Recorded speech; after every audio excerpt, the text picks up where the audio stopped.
यहाँ से भाई हम अपने लास्ट वाले सेशन को कंटिन्यू कर रहे हैं। लास्ट वाले सेशन में हम लोग का इलेक्ट्रोमैग्नेटिक इंडक्शन टाइप रिले चल रहा था भाई, और लास्ट वाले सेशन में हम लोगों ने यहाँ पे देखा था कि भाई जो मेन डिफ्लेक्शन टॉर्क है जिसके कारण डिस्क रोटेट करता है ना, वो किस किस चीज़ों पे डिपेंड करता है, या फिर कहिए जो आपका नेट फोर्स है भाई, है ना, जिसके कारण डिस्क घूम रहा है वो किसके किसके प्रोपोर्शनल होता है। तो हम लोगों ने प्रूव किया था ये φ1 है, φ2 है और यहाँ पे साइन अल्फा। और अगर आपको मैक्सिमम नेट फोर्स चाहिए तो अल्फा का वैल्यू क्या होना चाहिए, यहाँ पे 90 डिग्री के बराबर होना चाहिए भाई, तभी जाकर के हम लोग को यहाँ पे नेट फोर्स देखने को मिलेगा। तो ये तो भाई हम लोग का मेन प्रिंसिपल था, यानी इलेक्ट्रोमैग्नेटिक इंडक्शन प्रिंसिपल को यूज करके हम लोगों ने यहाँ पे मेन डिफ्लेक्शन टॉर्क या फिर कहिए मेन फोर्स एक तरीके से जनरेट किया है भाई। अब हम लोग इस प्रिंसिपल को यूज करके डिफरेंट डिजाइन यहां पे बनाते हैं भाई। डिफरेंट डिजाइन कहने का मतलब क्या, थोड़ा सा यहां पे भाई मैं बैकग्राउंड फ्रेम बना करके दे रहा हूं ताकि पूरा का पूरा कहानी आपको समझ में आ जाए। अगर आपने इंस्ट्रूमेंट एंड मेजरमेंट पढ़ा होगा भाई, है ना, शॉर्टकट में लिख रहा हूं, तो इंस्ट्रूमेंट एंड मेजरमेंट में आपने देखा होगा भाई कि अलग अलग प्रिंसिपल होते हैं। जैसे सबसे पहला आपका permanent magnet moving coil instrument, या फिर कहिए इंस्ट्रूमेंट एंड मेजरमेंट को स्टार्ट करने से पहले ही भाई हम लोग को 3 टॉर्क के बारे में पढ़ना होता है। एक तो हो गया आपका डिफ्लेक्शन टॉर्क, या फिर इसी को हम लोग मेन टॉर्क भी बोलते हैं। एक हो गया आपका कंट्रोलिंग टॉर्क और एक हो गया भाई आपका डैम्पिंग टॉर्क। सही बात है। तो जब ये तीनों टॉर्क को हम लोग पढ़ लेते हैं भाई, फिर हम लोग प्रिंसिपल के बारे में बात करते हैं। जैसे सबसे पहला प्रिंसिपल है permanent magnet moving coil instrument, यानी PMMC इंस्ट्रूमेंट। तो ये जो आपका फर्स्ट प्रिंसिपल है भाई परमानेंट मैग्नेट मूविंग कॉइल, यानी ये डीसी मोटर का प्रिंसिपल होता है भाई। तो इस प्रिंसिपल के थ्रू हम लोग क्या कर रहे हैं, हम लोग अपने मेन डिफ्लेक्शन टॉर्क को एक तरीके से लेकर के आते हैं भाई। क्लियर हुआ, पॉइंटर को डिफ्लेक्ट करने के लिए। तो ये मेरा मेन टॉर्क हुआ, और इसी प्रिंसिपल को यूज करके हम लोग क्या कर रहे हैं भाई, एमीटर भी बनाते हैं, वोल्ट मीटर भी बनाते हैं। फिर अगर आपको रेंज एक्सटेंड करना है तो भाई हम लोग रेंज भी एक्सटेंड करते हैं, है ना। तो एमीटर और वोल्ट मीटर जो काम कर रहा है भाई, वो इस प्रिंसिपल पे काम कर रहा है, इसलिए उसका नाम रखा गया है permanent magnet moving coil instrument. और ये सिर्फ और सिर्फ डीसी के लिए यूज करते हैं। उसी तरीके से जब आप आगे बढ़ेंगे भाई, तो इसमें आपका जैसे आपका मूविंग आयरन होता है भाई, मूविंग आयरन टाइप इंस्ट्रूमेंट, यानी इसमें आयरन क्या हो गया, तो अट्रैक्ट करेगा तो या फिर रिपल्सन करेगा, है ना। अट्रैक्शन टाइप होता है, रिपल्सन टाइप होता है। तो ये भी क्या हो गया, ये मेन प्रिंसिपल हो गया भाई। और इसी मेन प्रिंसिपल से क्या कर रहे हैं हम लोग, अपने डिफ्लेक्शन टॉर्क को लेकर के आ रहे हैं। उसके बाद देखिए इसमें आपका होता है डायनेमो टाइप। तो डायनेमो टाइप यानी अपना अपना एक प्रिंसिपल है। तो इस प्रिंसिपल से अगेन हम लोग क्या कर रहे हैं, डिफ्लेक्शन टॉर्क बना रहे हैं। और इस डिफ्लेक्शन टॉर्क को यूज करके हम लोग फिर से क्या करेंगे, एमीटर बनाएंगे, वोल्ट मीटर बनाएंगे, वॉट मीटर बनाएंगे, है ना। फिर हम लोग हॉट वायर इंस्ट्रूमेंट भी पढ़ते हैं, फिर हम लोग इंडक्शन टाइप इंस्ट्रूमेंट भी पढ़ते हैं, समझ में आया। तो ये सब क्या है, ये सब प्रिंसिपल है भाई, जिसके थ्रू हम लोग क्या कर रहे हैं, मेन टॉर्क को एक तरीके से बनाते हैं। क्लियर हो गया। तो अगर आप यहां पे फर्स्ट पेज पे आते हैं भाई, थोड़ा सा बैकग्राउंड फ्रेम बना करके दे रहा हूं भाई ताकि आपको कहानी समझ में आए। जैसे हम लोग भाई अपने बेसिक रिले के ऊपर काम कर रहे थे, और बेसिक रिले के अंदर हम लोगों ने सबसे पहला जो प्रिंसिपल देखा है, या फिर जो सबसे पहला जो हम लोग का रिले है भाई, ये क्या था, इलेक्ट्रोमैग्नेटिक अट्रैक्शन टाइप रिले।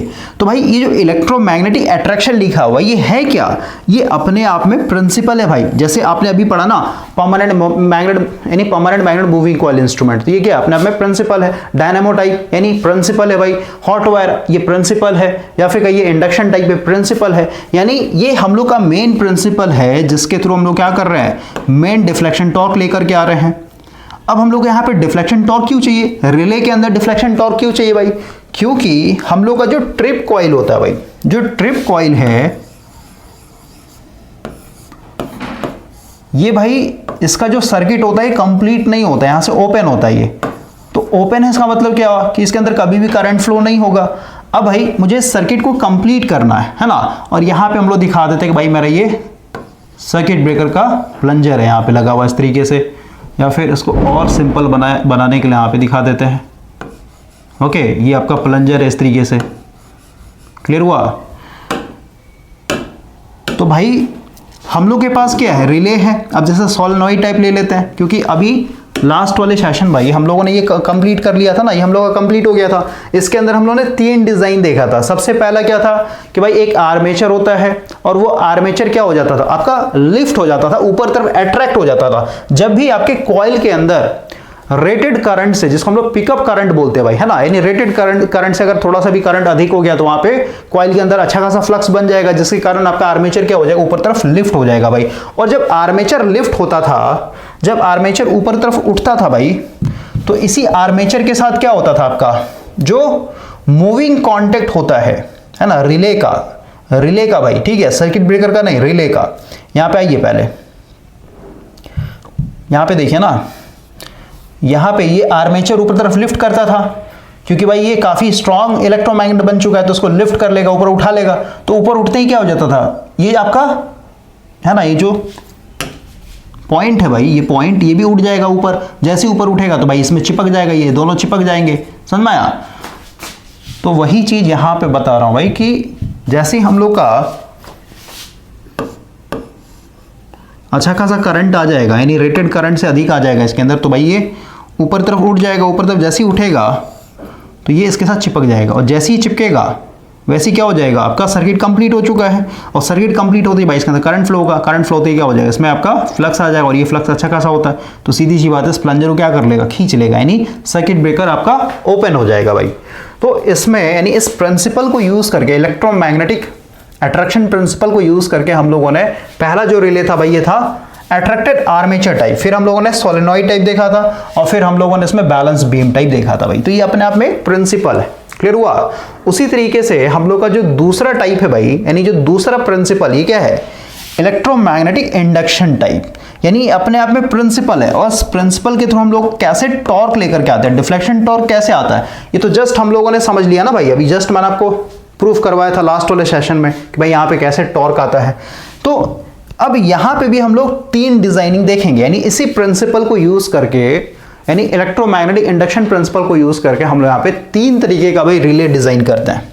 तो वही रिले को हम लोग को यहां पे आज पढ़ना है भाई, क्लियर हुआ। तो इसको पहले हम लोग यहां से इरेज करते हैं, और धीरे धीरे आपको सब चीज समझ में आ जाएगा भाई। बस अब लेक्चर जो है ना पेशेंस के साथ देखिए। देखिए सबसे पहला जो है हम लोग का ये है शेडेड पोल टाइप, फिर दूसरा है आपका वॉट आवर मीटर या फिर कहिए डबल वाइंडिंग स्ट्रक्चर टाइप, और लास्ट हो जाएगा आपका इंडक्शन कप स्ट्रक्चर, है ना। यानी ये सेम प्रिंसिपल है भाई, ये सारे के अंदर क्या होगा, इलेक्ट्रोमैग्नेटिक इंडक्शन प्रिंसिपल यूज होगा, लेकिन इनका डिजाइन अलग अलग है, ठीक है। तो 3 तरीके के इसमें रिले हम लोग को पढ़ना पड़ता है, शेडेड पोल, फिर आपका वॉट मीटर टाइप, और फिर आपका इंडक्शन कप। तो एक एक करके हम लोग पढ़ेंगे, लेकिन यहां पे पढ़ने से पहले भाई थोड़ा सा और एक बैकग्राउंड फ्रेम बना करके दे रहा हूं फ्यूचर का, ठीक है ना, आगे का। तो अभी जैसे हम लोग इस सेशन में यहां तक कंप्लीट कर लेंगे भाई, ठीक है। इंडक्शन कप स्ट्रक्चर क्या होता है, कैसे काम करता है, हम लोग कब कंप्लीट कर लेंगे। यानी हम लोग का जो 2 रिले था, है ना, जो 2 रिले था भाई, यानी दो प्रिंसिपल थे। एक मिनट, पेज को ओपन करते हैं हम लोग पहले। ये चीज समझना बहुत ज्यादा जरूरी है भाई आपको, ओके। देखिए जो हम लोग के पास भाई ये जो 2 प्रिंसिपल था, एक हो गया आपका इलेक्ट्रोमैग्नेटिक अट्रैक्शन और दूसरा हो गया इलेक्ट्रोमैग्नेटिक इंडक्शन।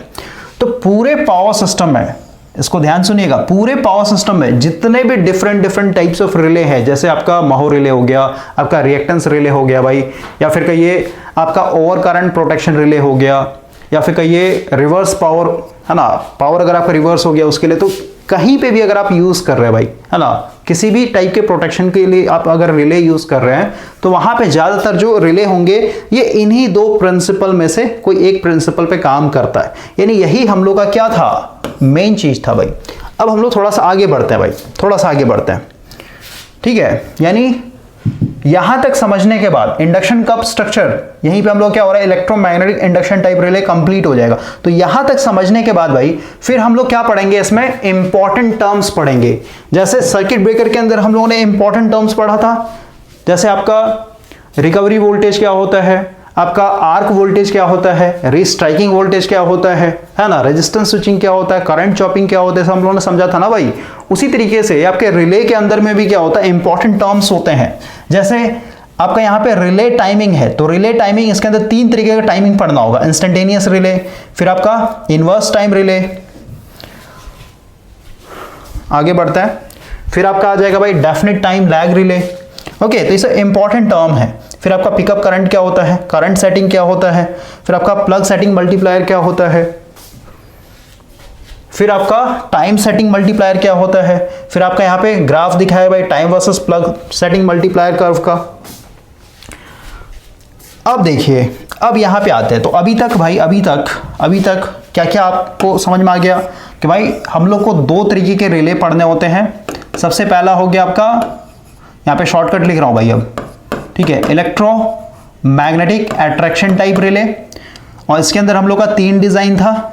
फिर दूसरा हम लोग को पढ़ना है इलेक्ट्रोमैग्नेटिक, है ना, एक ही साथ कर लेते हैं, electromagnetic induction type relay, induction type relay. बस ये 2 तरीके के रिले को पढ़ने के बाद अब यहां पे आगे बढ़ते हैं भाई, आगे बढ़ते हैं। देखिए, ठीक है, यहाँ पे तो न्यूमेरिकल करवाएगा ना, यहां से आइए, यहां से। अब देखिए आगे क्या बोलता है,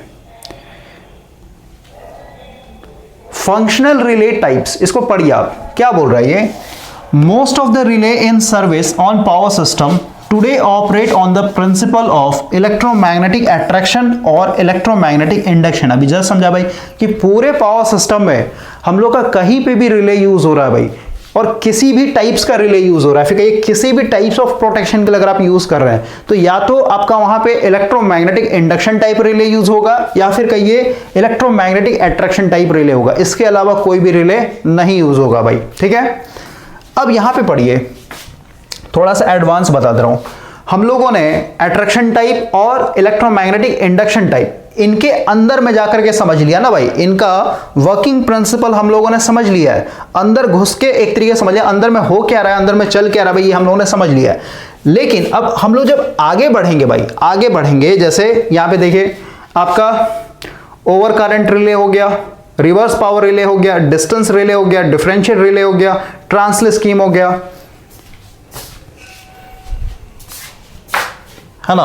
तो अभी जितने भी हम लोग यहाँ पे जो पढ़ रहे हैं भाई, ये सब रिले को पढ़ रहे हैं, तो अब हम लोग बार बार इस रिले के अंदर नहीं जाएंगे भाई, अंदर में क्या हो रहा है इससे हम लोग कोई भी मतलब नहीं होगा। अब हम लोग अपने रिले को एज अ ब्लैक बॉक्स की तरह ट्रीट करेंगे, ठीक है। जो मेरा रिले होगा, जैसे अगर आप डिस्टेंस रिले पढ़ रहे हैं, तो डिस्टेंस रिले के अंदर में क्या हो रहा है भाई, उससे हम लोग कोई लेना देना नहीं होगा, क्योंकि अभी जस्ट एक जनरल स्टेटमेंट डाल दिया गया है कि भाई जो भी आप रिले यूज कर रहे हैं, जैसे डिस्टेंस रिले के लिए आप जो भी यूज कर रहे होंगे, है ना, जैसे डिस्टेंस रिले मान लेते हैं, रिएक्टेंस रिले पढ़ रहे हैं, फिर माहौर रिले पढ़ रहे हैं भाई, है ना, या फिर इंपेडेंस रिले पढ़ रहे हैं, तो उसके अंदर यानी उस रिले के अंदर क्या हो रहा होगा, या तो इलेक्ट्रोमैग्नेटिक इंडक्शन के कारण टॉर्क बन रहा होगा, या तो फिर आपका इलेक्ट्रोमैग्नेटिक अट्रैक्शन के कारण बन रहा होगा भाई। क्लियर हुआ।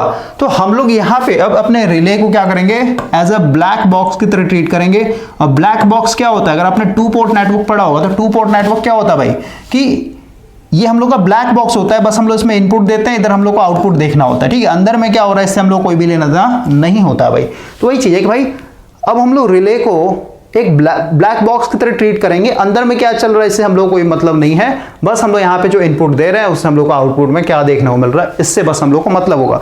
तो वही चीज यहाँ पे लिखा हुआ है, पढ़िए यहाँ पे। तो पहला लाइन तो समझ में आ गया भाई कि पूरे पावर सिस्टम में सिर्फ 2 ही तरीके का रिले यूज होता है, या तो आपका अट्रैक्शन टाइप या तो फिर कहिए इंडक्शन टाइप। आगे बढ़ते हैं, regardless of the principle involve, यानी अब हम लोग को प्रिंसिपल से कोई मतलब नहीं है भाई, अंदर में क्या चल रहा है। अब relays are generally classified according to the function they are called upon to perform in the protection of electric power circuit। यानी अब जो है रिले, ये जो रिले है भाई, इनका जो नाम रखा जाएगा ये इस हिसाब से रखा जाएगा भाई कि किस तरीके का प्रोटेक्शन प्रोवाइड किया जा रहा है। जैसे अगर डिस्टेंस के हिसाब से ऑपरेट हो रहा है तो उसको हम लोग डिस्टेंस रिले बोलेंगे भाई। क्लियर हुआ। अगर किसी भी 2 पैरामीटर का डिफरेंस निकाल करके एक तरीके से ऑपरेट हो रहा है तो उसको हम लोग डिफरेंशियल रिले बोलेंगे भाई। क्लियर हुआ। तो वही है, for example a relay which recognize over current in a circuit, यानी रेटेड करंट से अगर अधिक करंट आ गया तभी तो बोलेंगे ओवर करंट, है ना। जैसे current greater than that which can be tolerated, है ना, रेटेड करंट से अगर अधिक आ गया, and initiate corrective measure would be term as any, सीधी सी बात है भाई, ये वो रिले है जो कि ओवर करंट के कारण क्या हो रहा है, एक तरीके से ऑपरेट हो रहा है, ओवर करंट होने के कारण क्या हो जा रहा है, एक तरीके से वर्क कर रहा है ये, तो ऐसे रिले को हम लोग क्या बोलेंगे, ओवर करंट रिले। क्लियर हुआ, irrespective of the relay design, यानी ये रिले किस प्रिंसिपल पे काम करता है उसके हिसाब से इसका नाम नहीं रखा जाएगा, ये किस टाइप ऑफ फॉल्ट के कारण ऑपरेट हो रहा है भाई। जैसे यहां पे ओवर करंट हो गया है, यानी मान लो तो शॉर्ट सर्किट हो गया तभी तो रेटेड से अधिक करंट होगा, तो ऐसे रिले को हम लोग नाम दे देंगे भाई कि ये मेरा ओवर करंट रिले है। Similarly over voltage relay is one which recognise over voltage, यानी रेटेड वोल्टेज से अगर अधिक हो गया वोल्टेज, तो भाई अब ऐसे रिले को हम लोग बोलेंगे ओवर वोल्टेज रिले, क्योंकि ओवर वोल्टेज होने के कारण क्या हो रहा है, ऑपरेट हो रहा है। अब ये रिले अंदर में कैसे काम कर रहा है भाई, उसके हिसाब से इसका नाम नहीं रखा जाएगा, क्योंकि अंदर में या तो इंडक्शन टाइप प्रिंसिपल चल रहा होगा या तो फिर ये अट्रैक्शन टाइप हो रहा होगा। Although there are several types of special function relay, only of the following important types of relay will be discussed in this chapter। जैसे हम लोग का यहाँ पे 5 इंपॉर्टेंट रिले है भाई, induction type, over current relay, देखिए है ना, ओवर करंट रिले बस बोलिए, लेकिन यहाँ पे आगे में इंडक्शन लग गया, मतलब क्या है, इस रिले के अंदर भाई इंडक्शन प्रिंसिपल के कारण क्या हो रहा होगा, मेन टॉर्क जनरेट हो रहा होगा। क्लियर हुआ। Again reverse power relay, reverse power relay मतलब पावर अगर उल्टा डायरेक्शन फ्लो हो रहा है भाई, है ना, तो हम लोग रिवर्स पावर रिले बोलेंगे, लेकिन ये रिले अंदर में क्या हो रहा है, इंडक्शन प्रिंसिपल पे काम कर रहा है, इसलिए इंडक्शन टाइप भी लगा दिया। लेकिन अब बार बार हम लोग इसको नहीं लिखेंगे, किस प्रिंसिपल पे काम करेगा उसको मेंशन नहीं करना है, इसीलिए आगे जैसे हम लोग नेक्स्ट स्टेप पे आ रहे हैं भाई, तो अब यहाँ पे सीधे सीधे डिस्टेंस रिले, डिफरेंशियल रिले, फिर ट्रांसलेट स्कीम, इतना समझ में आया। तो 2 ही तरीके के रिले होते हैं भाई, जो कि हम लोग को अंदर में जाकर के पढ़ना होता है, एक हो गया इंडक्शन टाइप और एक हो गया आपका अट्रैक्शन टाइप, बस। उसके बाद हम लोग को सीधे सीधे ये रिले किसके कारण ऑपरेट हो रहा है, ओवर करंट के कारण ऑपरेट हो रहा है, तो भाई ओवर करंट रिले कहेंगे, ठीक है ना, इस हिसाब से इसका नेमिंग किया हुआ रहता है। तो ये बैकग्राउंड फ्रेम बताना बहुत ज्यादा जरूरी था भाई, इससे आपको थोड़ा सा आइडिया लगा होगा, क्योंकि इस तरीके से पढ़ने से क्या होता है ना कि आपका पूरा पूरा चैप्टर जो है सिमट जाता है भाई, आपके दिमाग में रहेगा भाई 2 ही चीज तो पढ़ना है इसके अंदर। क्लियर हुआ। तो अब हम लोग आज के सेशन को स्टार्ट कर रहे हैं भाई, जिसमें हम लोग को अभी टाइप्स पढ़ना, आपने इंडक्शन रिले का टाइप्स पढ़ना ना। 1 मिनट, न्यू पेज पे लेके आते हैं भाई इसको, ये ना। तो सबसे पहले भाई हम लोग पढ़ेंगे शेडेड पोल स्ट्रक्चर, ये काम कैसे करता है इस पे आते हैं। और इसको स्टार्ट करने से पहले भाई थोड़ा सा एक और हम लोग यहाँ पे चीज समझना होगा बेसिक का, यानी इंस्ट्रूमेंट एंड मेजरमेंट का। भाई पहले आप डायग्राम देख लीजिए, शेडेड पोल टाइप कैसा होता है, पहले आप डायग्राम देख लीजिए। यहाँ पे देखिए भाई, ये है मेरा shaded pole type induction relay. तो इसमें आप देखिए कि भाई ये मेरा क्या है, मेन कॉइल है ना, ये मेन कॉइल है भाई। अब एक चीज और समझिए, ये जो कॉइल होता है इसके अंदर करंट कहां से आता है, चीज समझिए। सबसे पहले भाई जो रिले होता है ना, आप प्रैक्टिकल लाइफ में देखिएगा, रिले बहुत छोटा होता है, इतना छोटा छोटा सा होगा वो। अगर थोड़ा सा हम लोग यहाँ पे देखें,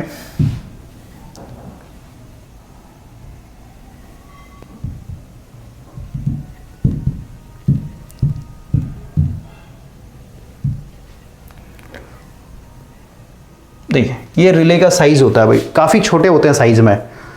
तो अभी अगर हम लोग अपने पावर सिस्टम की बात करें भाई, तो पावर सिस्टम में जो वोल्टेज है, जो करंट फ्लो हो रहा है, वो तो काफी लार्ज होता है ना, समझ गए। जैसे हमारा ट्रांसमिशन लाइन में अगर आप प्रोटेक्शन प्रोवाइड करना चाहते हैं, लास्ट वाले सेशन में भाई हम लोग देखा था ना कि भाई डिफरेंट डिफरेंट जोन हम लोग बांट देते हैं, है ना। जनरेटर का अलग जोन है, फिर ट्रांसमिशन लाइन का अलग जोन है, जो बस बार है उसको फिर हम लोग ओवरलैपिंग करके इस तरीके से प्रोटेक्शन प्रोवाइड कर रहे थे। तो हर एक जोन को भाई अलग अलग हम लोग प्रोटेक्शन प्रोवाइड कर रहे हैं। तो अभी 1 मिनट, वो फोटो हम लोग ओपन करते हैं।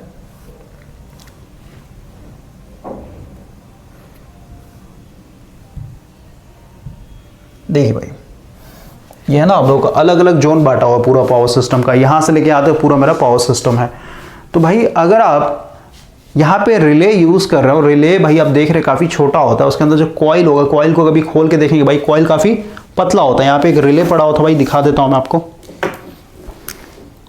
देखिए ये एक रिले है भाई, ओके, ये आरओ जो होता है ना उसमें लगता है ये। तो अगर इसको मैं खोल के दिखाऊं, और ये हम लोगों ने पहले भी देखा था भाई, जो हम लोग सर्किट ब्रेकर पढ़ रहे थे, मैं भी आपको याद होगा। तो कहने का मतलब क्या है ना भाई कि ये काफ़ी छोटा होता है, खुलेगा नहीं। ओके, अभी मेरे पास स्क्रू ड्राइवर है नहीं। इसके अंदर भाई जो कॉइल डला होंगे ना अंदर में, वो काफ़ी पतला होता है। फिर इसको मैं खोल के दिखा देता हूँ भाई। देखिए ये जो कॉइल है ना, इसके अंदर काफ़ी पतला कॉइल होता है, और हम लोग को पता है भाई, आप देख सकते हैं कितना पतला है ना। मे भी आपको दिख रहा होगा, यहाँ पे एक वायर देखे ना, ये वायर देखे भाई, काफ़ी पतला है। ओके, यहाँ पे देखिए, दिख रहा होगा आपको। ओके, ये जो वायर है यहाँ पे निकला हुआ, ये वाला, तो काफ़ी पतला है भाई। और हम लोग को पता है कि थिकनेस के हिसाब से ही क्या होता है, हर एक वायर का करंट कैरिंग कैपेसिटी होता है। सही बात है। तो हम लोग के पावर सिस्टम भाई, जैसे हमारा ट्रांसमिशन लाइन में कोई भी रिले यूज़ कर रहा है, तो ट्रांसमिशन लाइन के अंदर तो काफ़ी लार्ज करंट फ्लो हो रहा होगा ना। तो वो लार्ज करंट हम लोग कभी भी डायरेक्ट सिटी के अंदर नहीं देते, सॉरी रिले के अंदर नहीं देते, क्योंकि रिले आपका बर्न आउट हो जाएगा तुरंत, समझे, तुरंत खराब हो जाएगा। तो इसके लिए हम लोग क्या करेंगे, हमेशा यहाँ पे करंट ट्रांसफार्मर का यूज़ किया जाता है भाई। रिले के अंदर हम लोग को अगर करंट प्रोवाइड करना है तो हमेशा सीटी यानी करंट ट्रांसफार्मर का सहारा लेते हैं। और करंट ट्रांसफार्मर कैसे कनेक्टेड होता है भाई, इसके लिए हम लोगों ने एक ब्लॉक डायग्राम देखा था इससे पहले वाले सेशन में। देखिए यहाँ पे दिखा रहा हूँ, देखिए कुछ इस तरीके का है आपका, है ना। मेन जो ट्रांसमिशन लाइन जा रहा है, फिर जो फीडर जा रहा है भाई, यहाँ से आपका क्या होता है, ये प्राइमरी वाइंडिंग या सिंगल टर्न का होता है। ओके ना, सिंगल टर्न होता है भी नहीं, उसके अंदर होल होता है, होल अंदर घुसा देते हैं वायर के अंदर, ठीक है भाई।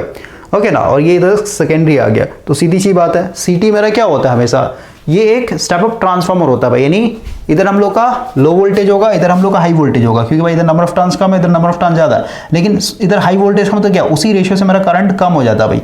क्लियर हुआ, इधर हम लोग का करंट एक तरीके से कम हो जाएगा, और करंट कम हो गया तो वही करंट हम लोग क्या करते हैं, एक तरीके से रिले के कॉइल के अंदर डालते हैं भाई।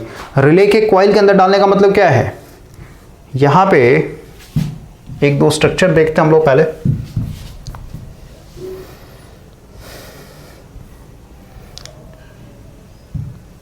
देखिए भाई, यही तो मेरा रिले है ना भाई, ये रिले है, रिले का कॉइल एक तरीके से, समझ में आया। तो इसके अंदर जब हम लोग करंट देंगे तो ये सीटी से होकर के आता है करंट। हमारे से फुल टैपिंग ले रहे हैं आप, है ना, तो मतलब समझिए ना, रिले से होकर के आएगा, सॉरी सीटी से होकर के इसमें करंट आता है भाई। ओके ना, डायरेक्ट हम लोग कभी भी नहीं देते ना, जल जाएगा, तुरंत बर्न आउट हो जाएगा। इतना क्लियर हो गया। अब हम लोग आते हैं, तो यहाँ पे देखिए, ये मेरा शेडेड पोल स्ट्रक्चर है। तो यहाँ पे आपको समझ में आ रहा भाई, इसमें जो करंट आ रहा हो कहाँ से आ रहा होगा, आपके सीटी से हो रहा होगा। यानी इसमें हम लोग हमेशा करंट स्मॉल वैल्यू देते हैं। अब जो भी इसका, जैसे मान लेते हैं 5 एम्पियर है भाई, 5 एम्पियर क्या है इसका रेटेड करंट है, यानी 5 एम्पियर तक क्या होगा, ये नॉर्मल रहेगा।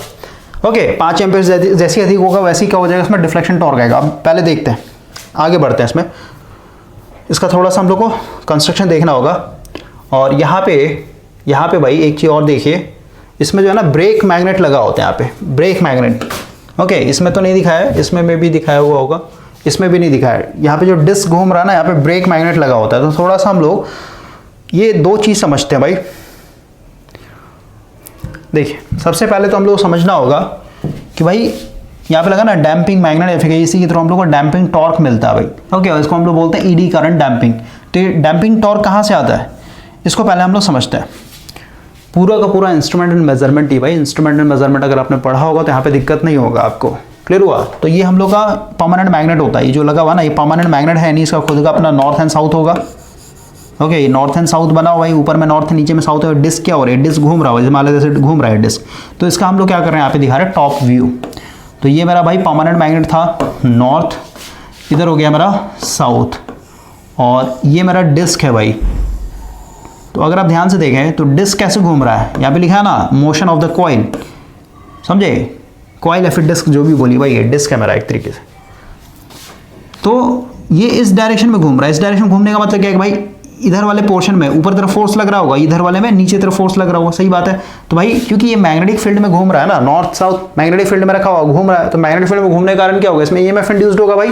सही बात है, यानी एक तरह जनरेटर तरह बिहेव कर रही है। तो हम लोग देखते हैं भाई इसमें जो करंट इंड्यूस्ड होगा वो कैसा नेचर का होगा, कहाँ पे क्रॉस होगा, कहाँ पे डॉट होगा। तो अब देखिए हम लोग राइट हैंड रूल यूज करेंगे। तो भाई इंडेक्स फिंगर हो गया मैग्नेटिक फील्ड के डायरेक्शन में, फोर्स यहाँ पे देखिए ऊपर तरफ लग रहा है क्योंकि डायरेक्शन रोटेशन ऑफ डायरेक्शन ऐसे है, फोर्स ऐसे कर लिया इंडेक्स फिंगर। तो मिडिल फिंगर मेरा देखिए कैसे घुस रहा है, अंदर तरफ घुस रहा है, नहीं यहाँ पे भाई, क्योंकि यहाँ पे फोर्स मेरा अपवर्ड डायरेक्शन में लग रहा था, तो यहाँ पे जो करंट होगा अंदर तरफ जाएगा, यानी क्रॉस दिखाना पड़ेगा हम लोग को।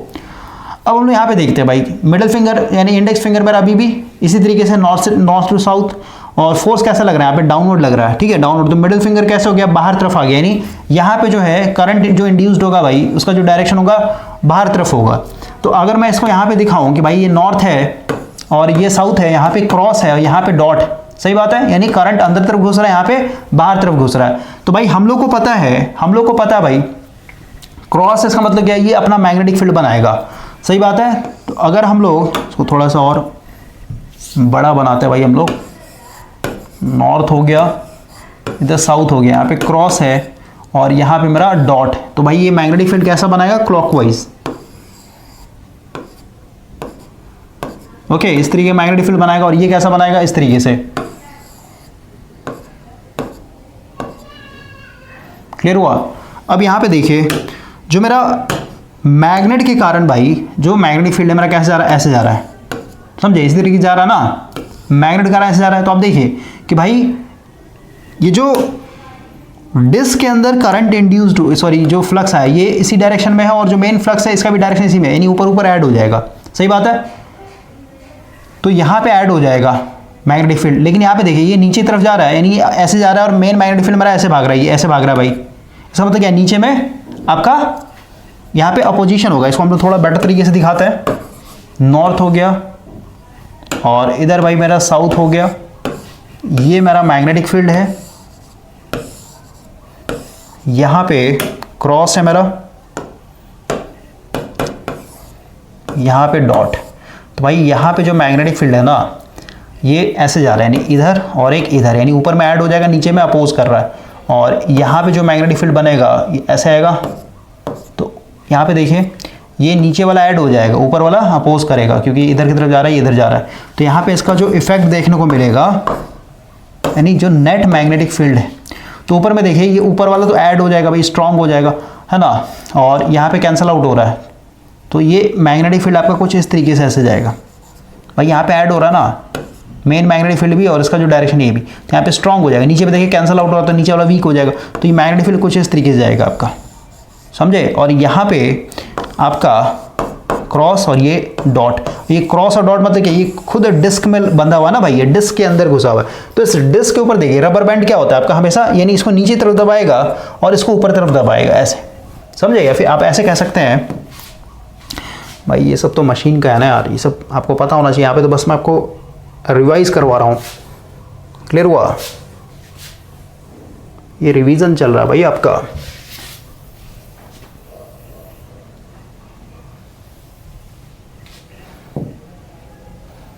तो यहाँ पे ये टॉर्क कैसे आएगा ये आपको समझ में आ रहा होगा, है ना। यहाँ पे अगर हम लोग ग्रीन कलर से दिखाएं भाई इसको, तो यहाँ पे ऊपर में ऐड हो जाएगा फ्लक्स, ठीक है, नीचे में तो वीक हो गया, तो सारा का सारा फ्लक्स ऐसे नीचे में वीक हो गया। उसके बाद देखिए यहाँ पे ऐड हो रहा है, यहाँ पे भी ऐड हो रहा है, ऊपर में तो वीक हो रहा है, नहीं ऐसे जाएगा ये फ्लक्स।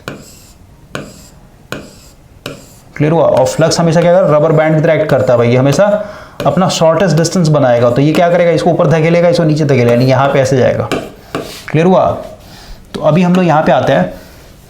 तो अब देखिए भाई जो मोशन ऑफ कॉइल था ये कैसे जा रहा था, यहाँ पे फोर्स अपवर्ड लग रहा था, यहाँ पे डाउनवर्ड लग रहा था, सही बात है, यानी ऐसे घूमना चाहता था।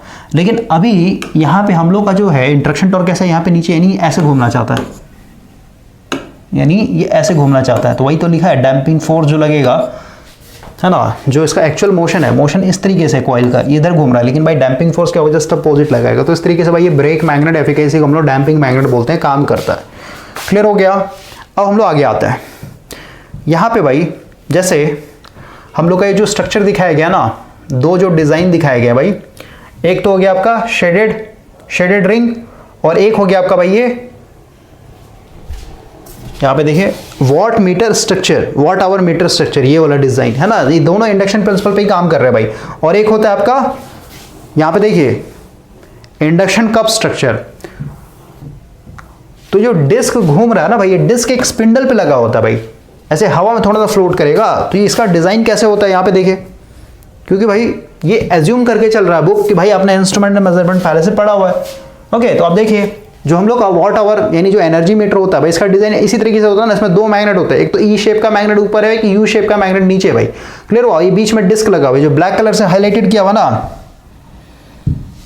ये वाला, ये क्या है? डिस्क है भाई मेरा। तो ये डिस्क क्या है? स्प्लेंडर पे लगा होता है। स्प्लेंडर मतलब क्या है भाई? इस तरीके का पत्ती होता है लोहे का, ठीक है, इस तरीके का, और यहाँ पे देखिए स्प्रिंग लगा हुआ है कंट्रोलिंग टॉर्क प्रोवाइड करने के लिए। मान लेते हैं इस डायरेक्शन घूमना चाहता है, ठीक है, इस डायरेक्शन घूमना चाहे, डिफ्लेक्शन टॉर्क इस डायरेक्शन मारा, तो स्प्रिंग ऐठाएगा भाई, यानी ये घूमेगा ना तो ये पूरा ऐठ जाएगा। ऐठने का मतलब क्या? ये अपोजिट डायरेक्शन भाई टॉर्क प्रोवाइड करता है, हम लोग कंट्रोलिंग टॉर्क बोलते हैं।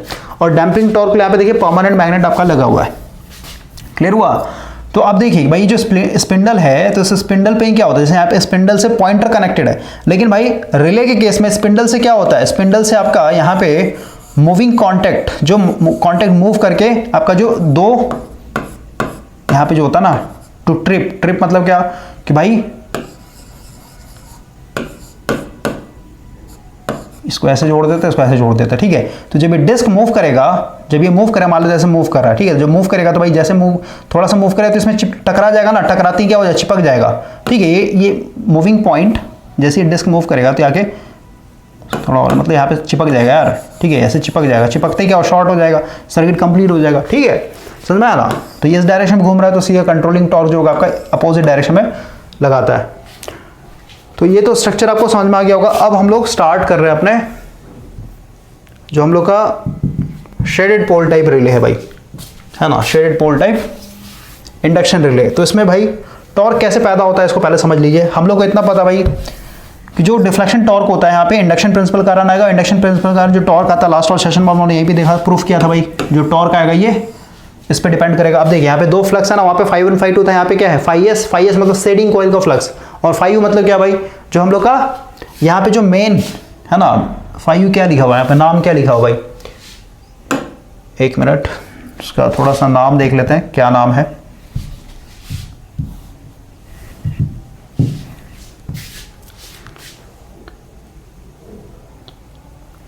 phi s का तो हो गया शेडेड पोर्शन, ठीक है, फ्लक्स जो शेडेड पोर्शन के कारण आएगा, और जो phi u है भाई अनशेडेड, ठीक है, u मतलब होता है अनशेडेड पोर्शन। तो देखिए कैसे यहाँ पे दो फ्लक्स आते हैं, इसको समझते हैं थोड़ा सा। हम लोग को भाई ट्रांसफार्मर का वर्किंग प्रिंसिपल पता है ना, तो यहाँ पे देखिए ये मान लेते हैं ट्रांसफार्मर का प्राइमरी कॉइल, ऐसे इमेजिन कीजिए आप। तो भाई इसमें हम लोग जैसे सप्लाई देंगे है ना, रिले से मतलब सीटी लगाओ ना, सीटी से इसमें करंट आ रहा है भाई, तो करंट मान लेते हैं ऐसे आ रहा है, तो ये ऐसे घूम के गया पीछे इस तरीके से, तो भाई मेरा मैग्नेटिक फील्ड बनेगा। और बेटर है कि हम लोग यहाँ पे, क्योंकि डायरेक्शन इस तरीके से दिखाया गया ना फ्लक्स का, तो बेटर है कि भाई हम लोग करंट का अपोजिट डायरेक्शन ले लेते हैं इस तरीके से। तो भाई मेरा यहाँ पे फ्लक्स सेटअप होगा इस तरीके का, और ये फ्लक्स कैसा होगा, d∅dt नेचर का होगा, क्योंकि भाई इंडक्शन रिले के ऊपर काम कर रहे हैं, इसका मतलब क्या, एसी फॉर सिर्फ एसी पे काम करता है, यानी जो सीटी से करंट आ रहा हो कैसा आ रहा होगा, वो भाई आपका टाइम वेरिंग आ रहा होगा, समझे, इस तरीके का करंट आ रहा होगा। तो इसका इस करंट का इस तरह का फ्लक्स बनेगा। ये फ्लक्स क्या करेगा, ये हम लोग का लो रिलेक्टेंस बात दिया हुआ ना, ये फेरोमैग्नेटिक मटेरियल का कोर बना होगा भाई, तो यहाँ पे लिंक करेगा। अब देखिए हम लोग का एक मेन फ्लक्स है इस कॉइल के कारण। अब देखिए भाई यहाँ पे हम लोग का शेडेड रिंग डला हुआ है। रिंग मतलब क्या कि भाई ये एक अपने आप में कॉइल होता है, कॉपर का मोटा सा शेडिंग किया हुआ रहता है भाई, मतलब एक रिंग है भाई, रिंग पहना हुआ रहता है, ठीक है ना। तो ये क्योंकि भाई जो मेन फ्लक्स है मेरा, ये तो d∅dt नेचर का है, तो ये d∅dt नेचर इस रिंग के पास भी क्या कर रहा हो, इसे थोड़ा हम लोग जूम करके दिखाएं, ठीक है, यहाँ पे आपका इस तरीके का रिंग डला होता है भाई। ओके, तो यहाँ पे हम लोग देख रहे हैं कि भाई मेरा फ्लक्स कैसा है, d∅dt नेचर का आ रहा है ना, देख रहा है ना, यहाँ पे एरो लगा हुआ है, यानी यहाँ से हम लोग का ये फ्लक्स लिंक कर रहा होगा। तो इसके अंदर क्या होगा, ये अपने आप में कंप्लीट पाथ होता है, शॉर्टेड होता है भाई रिंग, तो इसके अंदर क्या होगा, ईएमएफ इंड्यूस्ड करवाएगा, ये इस फ्लक्स का ईएमएफ इंड्यूस्ड होगा, उसके कारण हम लोग का एक करंट फ्लो होगा। और क्योंकि भाई हम लोग यहाँ पे एज्यूम करके चल रहे हैं कि ये जो मेरा कॉइल है ना, इसको हम लोग प्राइमरी वाइंडिंग बोल देते हैं, ज़्यादा बेटर होगा, प्राइमरी वाइंडिंग है, और जो शेडेड रिंग लगा हुआ है यहाँ पे इसको हम लोग सेकेंडरी वाइंडिंग बोल रहे हैं। तो भाई ये जो सेकेंडरी वाइंडिंग है इसके अंदर मेरा ईएमएफ इंड्यूस्ड होगा, और सेकेंडरी वाइंडिंग क्योंकि मेरा कंप्लीट पाथ बना रखा है भाई, ट्रांसफार्मर आपने पढ़ा है ना यार, तो वही चीज़ तो यहाँ पे है कि भाई अगर आपका सेकेंडरी मान लेते हैं शॉर्टेड है इस तरीके से, कंप्लीट पाथ, इसमें करंट फ्लो होगा ना, तो ये शेडेड रिंग अपने आप में क्या है, कंप्लीट पाथ। इसका मतलब क्या है, इसके अंदर करंट फ्लो का मान लेते हैं I2 फ्लो हो रहा है, फिर IS मान लेते हैं, यानी शेडेड रिंग का आपका एक तरीके से करंट है। तो इस करंट के कारण क्या होगा, आपका एक फ्लक्स बनेगा, है ना, इसको हम लोग फाइस बोल रहे हैं। तो भाई देखिए इसमें दो फ्लक्स आ गया, एक तो भाई इसमें जो मेन करंट आया उसके चलते, तो यहाँ पे अगर हम लोग वेवफॉर्म दिखाएं तो भाई हम लोग का मान लेते हैं मेन फ्लक्स है, इस तरीके से दिखा देते हैं, φm ये मेन फ्लक्स है। तो भाई इस फ्लक्स के कारण जो EMF इंड्यूस्ड होता है ना, ये फ्लक्स इसके अंदर EMF इंड्यूस करना E2, तो E2 हमेशा क्या करेगा, लैग करता है भाई 90 डिग्री, ठीक है ना, E2 इसके अंदर EMF इंड्यूस्ड हुआ और इस EMF के चलते मेरा करंट फ्लो हुआ, I2 बोलते हैं ज़्यादा बेटर होगा, I2। तो ये I2 क्या होगा, कुछ ना कुछ ऐसा रेजिस्टेंस होगा ना भाई, रेजिस्टेंस रिएक्टेंस होगा, तो मान लेते हैं इस E2 से, क्योंकि मेरा वोल्ट है तो इससे कुछ ना कुछ लैग करेगा, ये मान लेते हैं I2 है। तो इस I2 के कारण मेरा फ्लक्स बन रहा है φ2 या फिर कहिए φs। तो ये फ्लक्स और ये करंट क्या हो, दोनों फेज में होंगे, यानी इसी के फेज में मैं दिखा दे रहा हूँ कि भाई मेरा एक फ्लक्स है φ2, तो ये मेरा एक फ्लक्स हो गया φm और दूसरा फ्लक्स हो गया φ2। ओके, और इनके बीच में आप देखिए एंगल है ना भाई, समझ गए, इसको हम लोग अल्फा बोलेंगे। तो दो फ्लक्स आ गया ना, एक φm एक φ2। और हम लोगों ने ऑलरेडी देखा था कि भाई यहाँ पे जो डिफ्लेक्शन टॉर्क है डायरेक्टली प्रोपोर्शनल किसके ऊपर है, दोनों फ्लक्स के ऊपर, और दोनों फ्लक्स के बीच में जो एंगल बन रहा है उसके ऊपर। और आप देख रहे हैं भाई कि यहाँ पे जो अल्फा का वैल्यू है अच्छा खासा है ना, अल्फा का वैल्यू अच्छा खासा है, इसका मतलब क्या है, यहाँ पे अच्छा खासा हम लोग को टॉर्क देखने को मिलेगा। तो इसी प्रिंसिपल पे आपका क्या होता है, यहाँ पे डिफ्लेक्शन देखने को मिलता है भाई, यानी ये डिस्क क्या करेगा, एक तरीके रोटेट करना स्टार्ट करेगा। लेकिन अब समझिए, मान लेते हैं कि भाई अभी फॉल्ट नहीं आया है, तो CT से जो करंट आ रहा होगा भाई वो मान लेते हैं 5 एम्पीयर आ रहा है, और 5 एम्पीयर मान लेते हैं ये हम लोग का पिकअप करंट से कम करंट है। पिकअप करंट का मतलब समझाया था, वो करंट, वो मिनिमम करंट जिस पे आपका रिले एक तरीके से क्या होता है, ऑपरेट हो जाता है। ऑपरेट होने का मतलब क्या है, डिस्क रोटेट करना स्टार्ट कर देगा। या फिर कहिए अगर हम लोग अट्रैक्शन टाइप की बात करें तो जो आपका आर्मेचर है भाई वो कॉइल से जाके चिपक जाएगा, है ना। लेकिन अभी हम लोग का सिर्फ और सिर्फ 5 एम्पीयर करंट आ रहा है, रेटेड करंट आ रहा है भाई, तो ये करंट सफिशिएंट नहीं है, इतना ये करंट जो है इसमें टॉर्क पैदा नहीं कर पाएगा। क्यों नहीं कर पाएगा, क्योंकि भाई अब देखिए, क्योंकि आप यहाँ पे इस डिजाइन को देखिए कि भाई यहाँ पे स्प्रिंग लगा हुआ है ना, समझ गए, यहाँ पे भाई कंट्रोलिंग स्प्रिंग लगा हुआ है। तो स्प्रिंग क्या करता है, अगर ये कॉइल इस डायरेक्शन में घूमना चाहता है, इस डायरेक्शन में घूमना चाहता है, तो स्प्रिंग क्या करेगा, इसको इस डायरेक्शन में, है ना, फोर्स लगाता, उल्टा फोर्स लगाता भाई। तो ये कॉइल कब घूम पाएगा, जब यहाँ पे जो कंट्रोलिंग टॉर्क है उससे बड़ा हो जाए, यानी डिफ्लेक्शन टॉर्क जो है बड़ा हो जाए कंट्रोलिंग टॉर्क से, तभी तो ये घूम पाएगा, नहीं तो घूमेगा ही नहीं। तो अभी हम लोग मान के चल रहे हैं भाई जो 5 एम्पीयर करंट है, ये 5 एम्पीयर करंट क्या है, इस करंट के कारण जो मेरा डिफ्लेक्शन टॉर्क इसमें आ रहा है वो एक तरीके से भी छोटा है as compare to controlling torque, यानी जो स्प्रिंग के थ्रू मिल रहा है, तो ये घूम नहीं पाएगा। लेकिन जैसे ही हम लोग का 5 एम्पीयर से अधिक आएगा, यानी पिकअप करंट से, जैसे ही हम लोग का मतलब रेटेड करंट से अधिक होगा, अभी जैसे हम लोग का पिकअप करंट आएगा, तो उस केस में क्या हो जाएगा, मेरा डिफ्लेक्शन टॉर्क बड़ा हो जाएगा कंट्रोलिंग टॉर्क से। तो इस केस में क्या हो, ये घूमना स्टार्ट कर देगा। जैसे ही घूमेगा तो भाई यहाँ पे इस स्पिंडल से मेरा क्या है, एक तरीके से ये कॉन्टेक्ट चिपका हुआ रहता है, तो ये घूमेगा और यहाँ पे हम लोग का ट्रिप सर्किट है, जाके चिपक जाएगा, तो आपका रिले एक तरीके से ऑपरेट हो जाता है। तो इस तरीके से भाई ये सिंपल सा इसका वर्किंग प्रिंसिपल है। आई होप कि आपको समझ में आया होगा। अब हम लोग आगे बढ़ते हैं। कंस्ट्रक्शन आपने देख लिया, और ये शेडेड रिंग ही रिस्पॉन्सिबल होता है ना, यहाँ पे सेकंड फ्लक्स को जनरेट करने की। 2 फ्लक्स चाहिए ना यहाँ पे, जब तक 2 फ्लक्स नहीं आया तब तक भाई ये डिस्क घूमेगा ही नहीं। और यहाँ पे देखिए, यहाँ पे एक चीज और लिखा गया है कि भाई जो हम लोग का फ्लक्स है, शेडेड फ्लक्स और अनशेडेड फ्लक्स है ना, ये डायरेक्टली है ना, यहाँ पे लिखा ना, assuming the flux φs and φu to be proportional to the current I in the relay. ठीक है, जो भी भाई सीधी सी बात है यार, यहाँ पे जो फ्लक्स बन रहा है φs है ना, डायरेक्टली प्रोपोर्शनल करंट के ऊपर, यहाँ पे जो भी रिले के अंदर करंट आ रहा होगा CT से होते हुए, समझे, उसी पे डिपेंड करेगा ना। और जितना ज़्यादा ये करंट होगा उतना ही ज़्यादा फ्लक्स होगा, और जितना ज़्यादा ये फ्लक्स का मैग्नीट्यूड होगा उतना ही ज़्यादा इसके अंदर EMF इंड्यूस्ड करवाएगा, उतना ही ज़्यादा आपका EMF के चलते करंट आएगा, उस करंट के कारण उतना ही ज़्यादा इसमें शेडेड फ्लक्स बनेगा। तो ये दोनों, ये वाला फ्लक्स और ये वाला फ्लक्स क्या है, करंट पे प्रोपोर्शनल है भाई, यानी I पे। ये I कौन सा है, इस रिले के अंदर जो करंट आ रहा है वो। तो आप इन दोनों को क्या कर सकते हैं, I से रिप्लेस कर, तो I इंटू I क्या हो जाएगा, I² हो जाएगा। अब हम लोग आते हैं नेक्स्ट स्ट्रक्चर के ऊपर भाई। नेक्स्ट है मेरा वॉट आवर मीटर स्ट्रक्चर। तो पहले इसका वर्किंग प्रिंसिपल देखते हैं, बेटर तरीके से हम लोग को यहाँ पे डायग्राम दिखाया गया भाई, पहले इसी में समझ लेते हैं। देखिए, इसमें हम लोग का 2 मैग्नेट होता है भाई, और कौन सा मैग्नेट, परमानेंट मैग्नेट नहीं, इलेक्ट्रोमैग्नेट। तो इलेक्ट्रोमैग्नेट मतलब क्या है कि भाई हम लोग को एक कोर चाहिए, एक आयरन कोर चाहिए, उस आयरन कोर पे भाई मेरे को तार लपेटना होगा, यानी वाइंडिंग करना पड़ेगा। तो देखिए यहाँ पे हम लोग का एक कोर यहाँ पे दिखाया गया भाई ई शेप का, ऊपर में मेरा यहाँ पे ई शेप का कोर है और इसमें हम लोगों ने वाइंडिंग किया हो भाई। ओके, अभी रफ समझ लीजिए। एक जो है मेरा यहाँ पे यू शेप का कोर है और इसमें वाइंडिंग किया हुआ है। तो करंट जब आएगा भाई तो दो तरीके के इलेक्ट्रोमैग्नेट बनेंगे, ई शेप का इलेक्ट्रोमैग्नेट और एक यू शेप का इलेक्ट्रोमैग्नेट। तो यहां पे देखिए, और ये भी आपका ट्रांसफार्मर के वर्किंग प्रिंसिपल पे ही रहेगा। अगर आप देखेंगे भाई ध्यान से तो इसमें आपका सिर्फ और सिर्फ दो वायर दिखाया गया करंट के लिए, है ना। ये करंट कहां से आ रहा होगा? सीटी से। सीटी से करंट ट्रांसफार्मर ने क्या किया होगा, करंट जो हाई करंट था भाई ट्रांसमिशन लाइन में फीडर में, उसको कम करके, है ना, इसमें डाल दिया गया। अब ये देखिए वायर कैसे जा रहा है, यहाँ पे भाई ओरिएंटेशन क्लियर नहीं होता यार इस तरीके से। ओके, यानी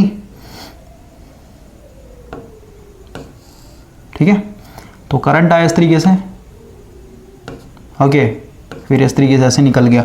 तो इसमें क्या होगा आपका एक फ्लक्स, यानी इस करंट के कारण क्या होगा, इसमें एक फ्लक्स सेटअप होगा। और ये कैसा होगा फ्लक्स? d∅dt नेचर, क्योंकि इंडक्शन टाइप प्रिंसिपल पे हम लोग काम कर रहे हैं अभी। तो ये जो d∅dt नेचर का फ्लक्स है भाई, अगर आप ध्यान से देखें, जो दूसरा कॉइल है ना ट्रांसफार्मर, बस आप दिमाग में रखिए भाई, प्राइमरी कॉइल था, प्राइमरी कॉइल में भाई हम लोगों ने करंट कहाँ से दिया है, जो सीटी लेकर के आ रहा है, करंट ट्रांसफार्मर से हम लोगों ने दे दिया। तो भाई यहाँ पे मेरा फ्लक्स सेटअप हो गया, जिसको मैंने बोला φm, यानी मेन फ्लक्स मेरा, ठीक है, यहाँ पे मेन फ्लक्स सेटअप हो गया। अब दूसरा जो यानी जो सेकेंडरी कॉइल है भाई, ये सेकेंडरी कॉइल देखिए अपने आप में शॉर्ट कंप्लीट पाथ होता है। देखिए यहाँ पे यहां से निकल करके ऐसे जा करके फिर हम लोग का, फिर ऐसे जा करके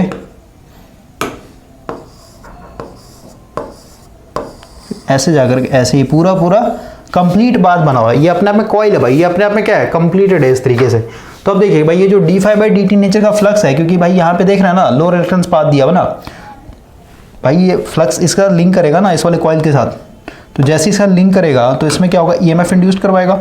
जैसे यहाँ पे EMF इंड्यूस्ड होता था E2, और क्योंकि सर्किट कंप्लीट है तो भाई करंट फ्लो होगा, है ना, देख रहे करंट फ्लो हो रहा है, जिसको हम लोग I2 बोल रहे हैं। क्लियर हुआ? और इस I2 के कारण, यानी इस करंट के कारण भाई मेरा एक फ्लक्स सेटअप होगा इसके अंदर φ2। तो दो फ्लक्स आ गया ना, एक φ1 आ गया और एक φ2 आ गया, समझे। लेकिन भाई हम लोग सिर्फ और सिर्फ क्या कर रहे हैं, यहाँ पे एक ही कॉइल के अंदर सप्लाई दे रहे हैं। बाकी आपका ट्रांसफार्मर एक्शन के कारण क्या हो जा रहा है, एक तरीके से आपका इसके अंदर भी करंट आ जा रहा है, और करंट आने के कारण क्या हो रहा है, इसके अंदर फ्लक्स सेटअप हो जा रहा है भाई φ2। अब थोड़ा सा इसका थ्योरी पढ़ते हैं हम लोग। अब देखिए, क्योंकि दो फ्लक्स आ गया ना φ1 φ2, दोनों के बीच में क्या होगा, कुछ ना कुछ फेज शिफ्टिंग होता है भाई। फेज शिफ्टिंग कैसे लेके आएंगे, तो भाई ये जो सेकेंडरी कॉइल है ना, इसमें आप मान लेते हैं रेजिस्टेंस आप एक्स्ट्रा बढ़ा दे रहे हैं, ठीक है। ये हाईली इंडक्टिव है, ये हाईली रेजिस्टिव है, तो सीधी सी बात है ये लैग कर रहा होगा, ये फेज में होगा, तो इनके बीच में यानी φ1 और φ2 के बीच में होगा कुछ ना कुछ फेज शिफ्ट होगा। उसके कारण क्या होगा आपका, ये जो डिस्क लगा हो भाई, ये डिस्क में क्या हो जाएगा आपका, टॉर्क पैदा होगा, और टॉर्क कारण क्या होगा, घूमना स्टार्ट कर देगा। और इसी स्पिंडल के साथ देखिए, स्पिंडल का मैंने बोला था ना कि भाई यहाँ पे ये मूविंग कॉन्टेक्ट होता है, तो ये घूमता है ऐसे, ठीक है। तो घूम के क्या हो जाए, इसमें चिपक जाएगा जा करके। बेटर होगा एक फोटो में दिखा रहा हूँ भाई आपको, उससे बेटर तरीके से आपको क्लियर हो जाएगा। थोड़ा सा पेशेंस रखिए, धीरे धीरे आपको सब समझ में आ जाएगा। देखिए एक फोटो देखते भाई हम लोग यहाँ पे, एक मिनट।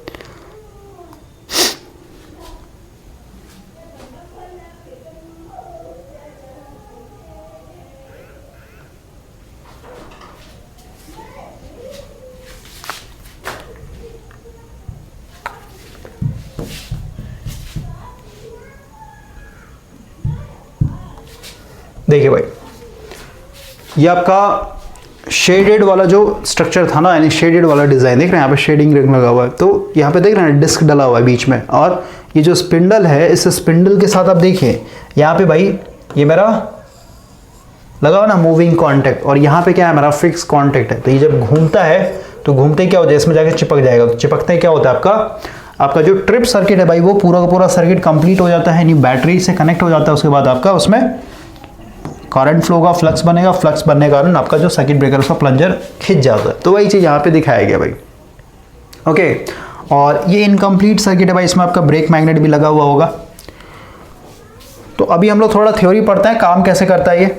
तो इसमें मेरे ख्याल से थ्योरी पूरा अच्छे से समझाया नहीं भाई। देखिए यहाँ पे इसका नाम कैसे पढ़ा, तो लिखा ना, this structure get its name from the fact that it is used in watt hour meter, यानी सेम कंस्ट्रक्शन जो है वॉट आवर मीटर में यूज करते हैं, इसलिए इसका नाम पड़ गया। The general arrangement of this type of relay shown in the figure, figure में दिखाया गया। It consist of a pivoted, यानी एक मतलब भाई एक स्ट्रिप पे, ये जो है ना इस तरीके का स्ट्रिप पे आपका एल्युमिनियम डिस्क लगा होता है। अरेंज टू रोटेट फ्रीली, ये घूमता है freely between the poles of two electromagnet, क्योंकि एक ऊपर में ई शेप का मैग्नेट है और नीचे में यू शेप का मैग्नेट है, दोनों के बीच में। The upper electromagnet carry two windings, the primary and secondary, है ना, ऊपर में देख रहे हैं ना आपका, ये प्राइमरी वाइंडिंग हो गया, ये सेकेंडरी वाइंडिंग हो गया भाई। The primary winding carry the current, है ना, फ्रॉम द रिले, तो इसमें जो I1 आ रहा है ना रिले से आता है, रिले करंट, ठीक है ना। Primary winding carries the relay current I1 जो कि आपका CT से आता है, करंट ट्रांसफार्मर देता है इसको। While the secondary winding is connected to the winding of the lower magnet, देख रहा है ऊपर से जो सेकेंडरी वाइंडिंग आ रही है लोअर मैग्नेट के साथ भी कनेक्टेड है इस तरीके से। Okay, the primary current induced EMF यानी इन द सेकेंडरी, यानी सीधी सी बात है सेकेंडरी में EMF इंड्यूस्ड होगा, इसके चलते हम लोग I2 करंट फ्लो होगा और इसके चलते हम लोग का फ्लक्स बनेगा phi2 लोअर मैग्नेट में। और इसमें हम लोग फेस शिफ्ट लेकर के रखते हैं, तो वही है कि भाई phi1 और phi2 के बीच में फेस शिफ्ट होगा, यानी कोई लैग कर रहा है तो कोई लीड करेगा, ठीक है। तो the two fluxes phi1 and phi2 difference in phase by alpha will produce a driving torque on the disc, क्योंकि हम लोगों ने ऑलरेडी देख रखा है कि भाई कैसे हम लोग आता है ना, तो वही सब लिखा हुआ है यहाँ पे। अब यहाँ पे देखिए क्या लिखा हुआ है, an important feature of this type of relay is that its operation can be controlled by opening और closing the secondary winding circuit. Secondary winding circuit को भाई जैसे मान लेते हैं यहाँ पे भाई, अगर ये सर्किट कंप्लीट नहीं होता, कहीं से ब्रेक होता, अब यहीं पे देखना ट्रांसफार्मर का अगर आपने सेकेंडरी वाइंडिंग ओपन कर दिया भाई, तो सीधी सी बात है इसमें EMF तो आएगा लेकिन कोई करंट फ्लो नहीं होगा, और कोई करंट नहीं फ्लो होगा तो भाई phi2 आएगा नहीं, समझ गए। तो वही लिखा है कि भाई अगर आपने इसका सेकेंडरी को ओपन कर दिया तो भाई ये ऑपरेट नहीं हो पाएगा। If this circuit is open, यानी सेकेंडरी कॉइल अगर आपने ओपन रखा, no flux can be set, कोई भी फ्लक्स नहीं आएगा लोअर मैग्नेट में, है ना। हाउएवर ग्रेट द वैल्यू, सीधी सी बात है जितना भी करंट का वैल्यू, प्राइमरी से कोई मतलब नहीं है, ये कभी भी स्टार्ट होगा ही नहीं, इसमें कोई टॉर्क डेवलप नहीं होगा। Therefore the relay can be made in operative by opening it's secondary winding circuit. तो भाई वो मतलब नहीं है। आगे बढ़ते हैं हम लोग, थोड़ा दूसरे बुक में आते हैं, दूसरे बुक में इसका ऑपरेशन देखते हैं भाई। देखिए ये आपका switch gear and protection law जो बुक है भाई बद्री राम वाला, है ना, इसमें आप देखिए अच्छे से दिखाया गया है। ऊपर में आपका ये मेन वाइंडिंग हो गया जिसको हम प्राइमरी वाइंडिंग बोल रहे हैं भाई, और ये होता है प्लग सेटिंग मल्टीप्लायर, ठीक है, यानी प्लग सेटिंग होता है। प्लग सेटिंग मतलब क्या है, यहाँ से भाई सीधे सीधे आप टैपिंग ले सकते हैं, अलग अलग टैपिंग ले सकते हैं, ठीक है ना, ये ध्यान रखना है, आगे हम लोग इसका यूज करेंगे। अभी आप देखिए कि भाई जो भी कॉइल होता है भाई, इस कॉइल के अंदर दो ही एंड होंगे ना, कहीं पे भी आप वाइंडिंग कर रहे हैं तो दो ही एंड होगा, एक स्टार्टिंग एक एंडिंग, एक एंड हो गया इसका, ये एंड हो गया, समझ गए। तो एक एंड मैंने यहाँ से निकाल दिया, क्लियर हो गया, एक एंड यहाँ से निकल गया। अभी कॉइल ऐसे घूम के घूम के घूम के घूम के यहाँ से आ रहा है ऐसे, तो अब देखिए यहाँ से टैपिंग लिया हो भाई, देख रहे ना, यहाँ से एक टैपिंग ले लीजिए, यहाँ से एक टैपिंग ले ली, तो यहाँ से देखिए एक टैपिंग लिया हुआ, एक टैपिंग यहाँ से लिया। अब समझिए मैंने आपको बताया था कि भाई हम लोग अगर अभी देखिए यहाँ से मैंने वायर को कनेक्ट करके यहाँ से कनेक्ट किया हुआ है, इसमें मतलब नट बोल्ट से ऐसे कसा हो भाई, आप समझिए, यानी ये वायर है, ये वायर कनेक्टेड है। इसका मतलब क्या हुआ कि भाई आपका जो वाइंडिंग यूज हो रहा है ये पूरा वाइंडिंग यूज नहीं हुआ, कहाँ से ले कहाँ तक यूज हो रहा है वाइंडिंग, ये इस तरीके से इस तरीके से इस तरीके से बस यहीं तक, समझ में आया, यानी इतना ही वाइंडिंग यूज हो रहा है भाई, ये नीचे के 2 टर्न यूज नहीं हो रहे हैं। और वही अगर आप यहां से ना ले करके आप क्या कीजिए, इसको आप यहीं से ले लीजिए, यहां से ले लीजिए ऐसे, क्लियर हुआ। तो अब क्या होगा, सिर्फ और सिर्फ 2 ही वाइंडिंग का आपका यूज हो रहा है। तो यहाँ पे टैपिंग है ना, टैपिंग जहां से हम लोग चेंज करते हैं भाई, इसको हम लोग प्लग सेटिंग बोलते हैं। प्लग का मतलब क्या होता है, जो हम लोग घर में प्लग लगा रहे हैं ना भाई, उसको आप इमेजिन कीजिए। तो यहाँ पे अलग अलग पॉइंट पे अलग अलग अगर आप कनेक्ट करेंगे तो अलग अलग यहाँ पे नंबर ऑफ टर्न्स चेंज होते चला जाता है, ठीक है। तो ये हो गया प्राइमरी वाइंडिंग, एफईसी को हम लोग बोल रहे हैं रिले कॉइल, जो कि सीटी से आता है, सीटी से करंट इसमें आ रहा है भाई, ये मेरा सेकेंडरी हो गया। और बाकी कैसे डिस्क घूमता है भाई, ये जस्ट मैंने आपको समझा दिया था। यहाँ पे देखिए ऐसे डिस्क पर नहीं लगा होता, यहाँ पे जो स्पिंडल है ना, स्पिंडल के ऊपर ये लगा होता है भाई, ठीक है ना, ये मूविंग वाला, ठीक है, ट्रिप करने के लिए। तो अब यहां से हम लोग पढ़ते हैं, a spring is use to supply the resetting torque, वही है कंट्रोलिंग टॉर्क भाई। इसके ऊपर में स्प्रिंग लगा हुआ है इस तरीके से, स्पाइरल स्प्रिंग बोलते हैं, नीचे में भी लगा होता है। क्लियर हुआ? तो जिस डायरेक्शन में घूमना चाहता है उस डायरेक्शन जस्ट अपोजिट डायरेक्शन में फोर्स लगाता है। अगर ऐसे घूमना चाहता है तो स्प्रिंग इसको ऐसे घूमने से मना करेगा। ओके, तो ये कि भाई a spring is use to supply the resetting torque, ठीक है, ये समझ में आया। A permanent magnet is employed to produce eddy current, braking या फिर डैम्पिंग, जो भी बोल सकते हैं भाई, ठीक है, ब्रेक मैग्नेट बोलते हैं इसको, ये समझा दिया था मैंने। The magnet should remain stable, अब इस मैग्नेट की बात हो रही है। ये जो मैग्नेट है भाई, है ना, एज के हिसाब से, जैसे 5 साल से यूज कर रहे हैं इस इंस्ट्रूमेंट को, ये रिले को 2 साल से यूज कर रहे हैं, 6 महीने से यूज कर रहे हैं, तो भाई परमानेंट मैग्नेट क्या होता है, जैसे जैसे इसका टाइम यानी जैसे जैसे एज होता है ना, वैसे वैसे इसका जो मैग्नेटिक प्रॉपर्टी भाई वीक होने लगता है, यानी इसका जो मैग्नेटिक स्ट्रेंथ है कमजोर होने लगता है। तो सीधी सी बात है, फिर डैम्पिंग भी कम प्रोवाइड करेगा ना।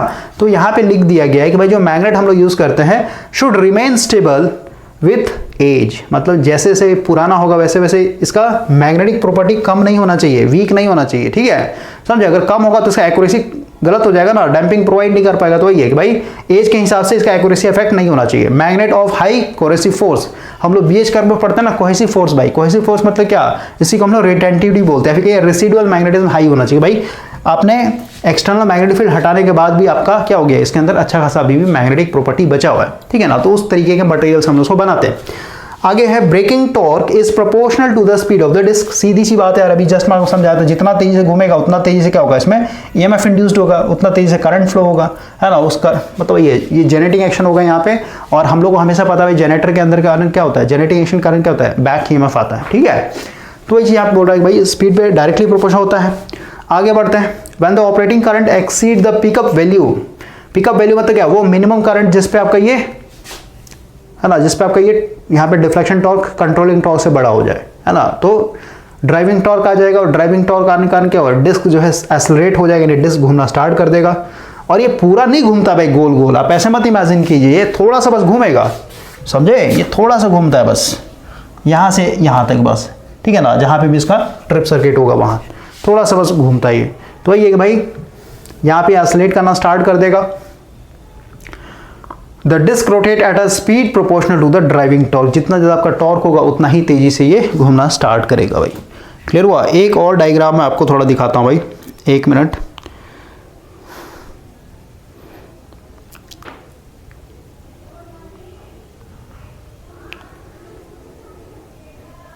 एक मिनट भाई,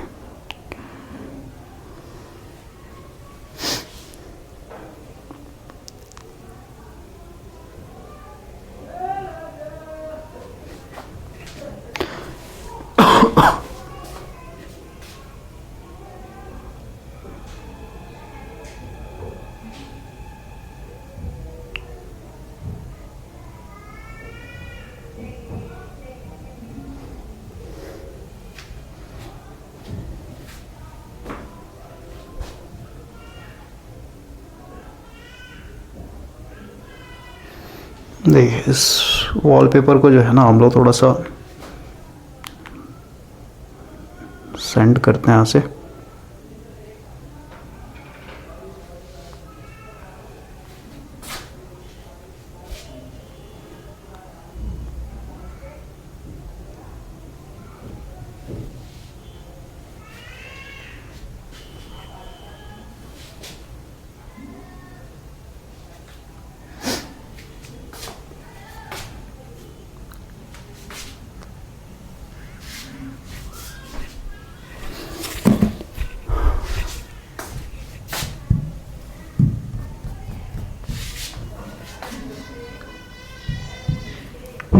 देखिए भाई ये जो डायग्राम दिखाया गया ना, यहाँ पे आप देखिए ये डिस्क पूरा नहीं घूमेगा, यहाँ पे देखिए इसका फिक्स्ड कांटेक्ट दिखाया गया है, लिखा है ना फिक्स्ड कांटेक्ट। तो यहाँ पे मेरा मूविंग कांटेक्ट स्पिंडल है, स्पिंडल पे आपका ये चिपका हुआ है इस तरीके से, ठीक है, स्पिंडल पे ऐसे चिपका हुआ। तो ये घूमेगा कहाँ से, यहाँ से लेके यहाँ तक बस घूमेगा ये, ठीक है, इतना दूर, यानी ऐसे घूमेगा बस, यहाँ पे जाके चिपक जाता है। क्लियर हुआ? तो ये मेरा मूविंग कांटेक्ट है, ये मेरा फिक्स कांटेक्ट है। तो जब आके दोनों चिपकेगा और नीचे में हम लोग देख रहे हैं यहाँ पे स्प्रिंग लगा हुआ है ना, ऊपर में भी स्प्रिंग लगा होता है और यहाँ से फिर हम लोग टाइम को भी सेट करते हैं भाई, ठीक है ना। तो वो एक अलग चीज़ हो गया। लेकिन आप समझिए भाई पूरा ही गोल गोल नहीं घूमेगा। ओके, इसमें कंफ्यूजन नहीं रखना आपको। अब हम लोग आगे बढ़ते हैं भाई। कैसे काम करता है भाई ये तो आपको क्लियर हो गया होगा, यही चीज़ हम लोग को समझना था यहाँ पे। और बाकी इसमें क्या दिया हुआ है, ठीक है, ऐसा कोई मतलब नहीं भाई। आगे बढ़ते हैं हम लोग, ठीक है। वही सब लिखा है, current below pickup value the disc remain stationary, यानी अब है ना कंट्रोलिंग टॉर्क से डिफ्लेक्शन टॉर्क बड़ा ही नहीं हो रहा है तो भाई कैसे घूमेगा ये, तो ये रिमेन स्टेशनरी रहेगा, ठीक है, रुका हुआ रहेगा। और वही बड़ा होगा तो भाई ये घूमेगा। अब हम लोग आते हैं नेक्स्ट डिज़ाइन के ऊपर भाई। और जो नेक्स्ट डिज़ाइन है हम लोग का, ये है आपका इंडक्शन कप स्ट्रक्चर। तो भाई ये सिंपल सा समझिए मोटर ही है, मेरा इंडक्शन मोटर ही है। इसमें क्या होता है कि भाई हम लोग रोटेटिंग मैग्नेटिक फील्ड बनाने के लिए हम लोग पता ना भाई, रोटेटिंग मैग्नेटिक फील्ड दो तरीके से बना सकते हैं। या तो आप 3 फेज सप्लाई दे दीजिए, है ना, 120 के फेज शिफ्ट पे, और 3 फेज का वाइंडिंग होना चाहिए तो आपका रोटेटिंग मैग्नेटिक फील्ड बनेगा। फिर कहिए 2 फेज होना चाहिए, ठीक है। और 2 फेज में भी क्या, दोनों वाइंडिंग भाई 90 डिग्री के फेज शिफ्ट पे होना चाहिए। और इसमें जो करंट आप देंगे उनमें भी क्या होना चाहिए, 90 डिग्री का इलेक्ट्रिकल फेज शिफ्ट होना चाहिए। तो अगर हम लोग यहाँ पे डिज़ाइन देखें तो कुछ इस तरीके का डिज़ाइन होता है भाई यहाँ पे।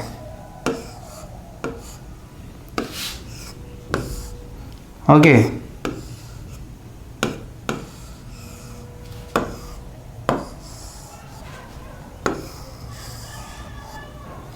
तो आप देखिए इसमें जो हम लोग वाइंडिंग करेंगे, इसको मैं मिटा देता हूँ।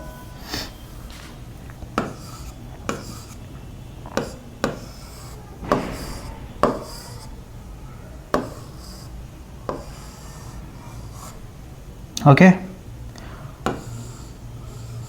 ये हो गया एक कॉइल, क्लियर हुआ। और जो दूसरा कॉइल होगा, मतलब एक कॉइल का जो एक्सिस है ऐसे है भाई, एक कॉइल को हम लोगों ने ऐसे रखा हुआ, समझ में आया। तो दूसरा कॉइल क्या होना चाहिए, 90 डिग्री। तो 90 डिग्री मतलब क्या, ये दूसरा कॉइल मेरा ऐसा होना चाहिए, समझे। 90 डिग्री मतलब एक ऐसे है तो एक है, मतलब एक वाई एक्सिस पे तो दूसरा आपका एक्स एक्सिस पे होना चाहिए।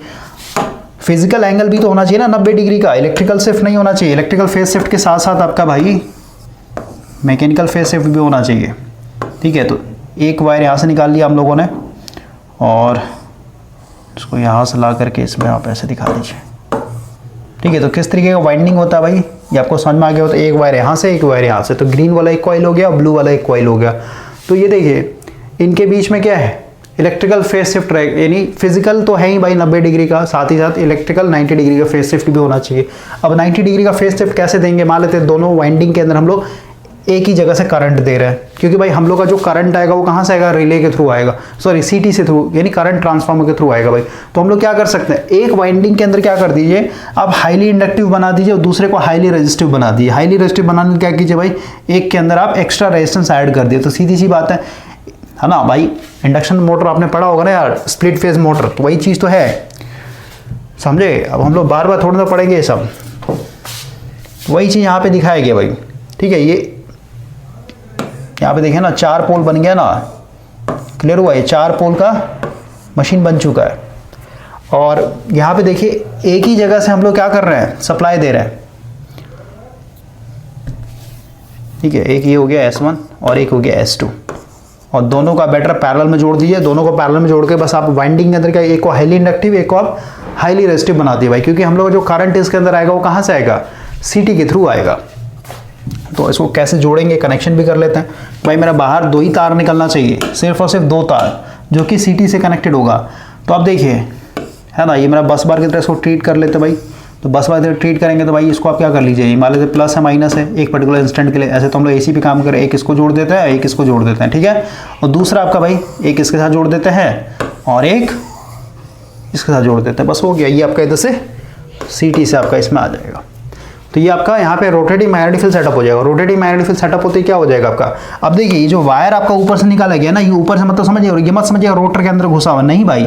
ये जो हम लोगों ने दिखाया ना यहाँ पे, इसके पास स्पेस नहीं था इसलिए ऊपर से दिखा रहा है। ये जो हम लोग निकाला यहाँ से ग्रीन वाला वायर, क्योंकि यहाँ पे भी लेके आना ना वायर को, तो इस तरीके से। तो बीच में हम लोग का क्या होता है भाई, बीच में हम लोग का कप स्ट्रक्चर टाइप का रोटर होता है, हॉलो, खोखला। लेकिन क्योंकि भाई ये पूरा एयर गैप है ना, ये पूरा एयर गैप है, तो एयर गैप को कम करने के लिए भाई हम लोग क्या करते हैं, बीच में कोर यूज करते हैं, आयरन का कोर, ठीक है। और ये स्टेशनरी रहेगा, रुकेगा, घूमता नहीं है। क्लियर हुआ ना, ये मेरा स्टेशनरी आयरन कोर हो गया। यहाँ पे सिर्फ और सिर्फ एयर गैप को कम करने के लिए, यानी लो रिलेक्टेंस को खत्म करने, मतलब प्रोवाइड करने के लिए, ठीक है भाई। और इसमें आपका हॉलो स्ट्रक्चर होता है ऐसा, ठीक है ना, ये डिस्क होगा आपका, डिस्क नहीं बोल सकते भाई, ये हॉलो भाई, हॉलो एल्युमिनियम का होता है, ठीक है। कप स्ट्रक्चर, कप कैसा होता है, ग्लास आप इमेजिन कर सकते हैं ना, ग्लास उस टाइप का होता है भाई, ठीक है। लेकिन ये पूरा पूरा पैक होगा चारों तरफ से, तो यही सिर्फ घूमता है। ये बाहर में जो मैंने हाईलाइटेड किया ना पिंक कलर से, यही घूमेगा आपका। जो अंदर में जो ब्लू कलर का दिखाई, ये मेरा क्या है, आयरन कोर है भाई, लो रिलेक्टेंस प्रोवाइड करने के लिए आयरन कोर। ये घूमता नहीं है, सिर्फ पिंक वाला जो स्ट्रक्चर वो घूमेगा। तो क्योंकि हम लोग का भाई यहाँ पे रोटेटिंग मैग्नेटिक फील्ड सेटअप हो गया, रोटेटिंग मैग्नेटिक फील्ड घूम रहा है ना, एनएस के स्पीड से, या फिर आप d∅dt बोल सकते हैं। इस कंडक्टर के रिस्पेक्ट में फ्लक्स चेंज हो रहा है, फ्लक्स इसमें ईएमएफ इंड्यूस्ड होगा, ईएमएफ के चलते भाई एक करंट फ्लो होगा, क्योंकि अपने आप में कंप्लीट पाथ होता है, और करंट के चलते ये अपना खुद का एक फ्लक्स बनाएगा, यानी खुद का अपना पोल बनाएगा, ठीक है। इधर 4 पोल है तो ये भी अपना 4 पोल क्रिएट करेगा, और उसके कारण फिर लेंज लॉ के हिसाब से देख सकते हैं भाई, इसमें जो d∅dt नेचर का फ्लक्स लिंक कर इसको पसंद नहीं है, इसका मतलब क्या, इसको अपोज करना चाहे तो अपोज करने के लिए क्या करेगा, ये खुद उसी के डायरेक्शन में, जिस डायरेक्शन में फ्लक्स घूम रहा है उसी के डायरेक्शन में घूमना स्टार्ट कर देगा, सो दैट भाई इनके बीच में रिलेटिव स्पीड कम हो जाए। रिलेटिव स्पीड कम हो जाए तो सीधी जाते फ्लक्स क्या हो जाएगा, अपोज हो जाएगा। तो इस तरीके से भाई ये काम करता है। अब हम लोग थोड़ा थ्योरी पढ़ते हैं, भाई लिखा है ना, show the general arrangement of a induction cup structure, it mostly close resemble N induction motor, यानी ये सीधे सीधे इंडक्शन मोटर ही एक तरीके से, except that the rotor iron is stationary. अभी जस्ट बताया जो ब्लैक कलर से दिखाया गया वो यहाँ पे लो रिलेक्टेंस पाथ के लिए आयरन कोर डाला हो रहता है, ठीक है। Only the rotor conductor portion, यानी बाहर वाला जो है ना, ये घूमता है भाई बाहर वाला। The moving element is a hollow cylinder, मतलब ये कप टाइप का होता है, ठीक है। Hollow cylinder rotor which turns on its axis, अपने एक्सिस पे घूमता है भाई। The rotating field is produced by the 2 pair of the coil, है ना। 2 पेयर ऑफ द कॉइल मतलब ये एक ये है ना, ये एक कॉइल हो गया और एक ये कॉइल हो गया भाई, क्लियर हुआ। तो वही सब लिखा हुआ है, φ1 φ2 आएगा, ओके। आगे बढ़ते हम लोग, और इसको थोड़ा सा हम लोग एडवांस बुक में पढ़ते हैं भाई। 1 मिनट, इसको पहले कंप्लीट करते हैं।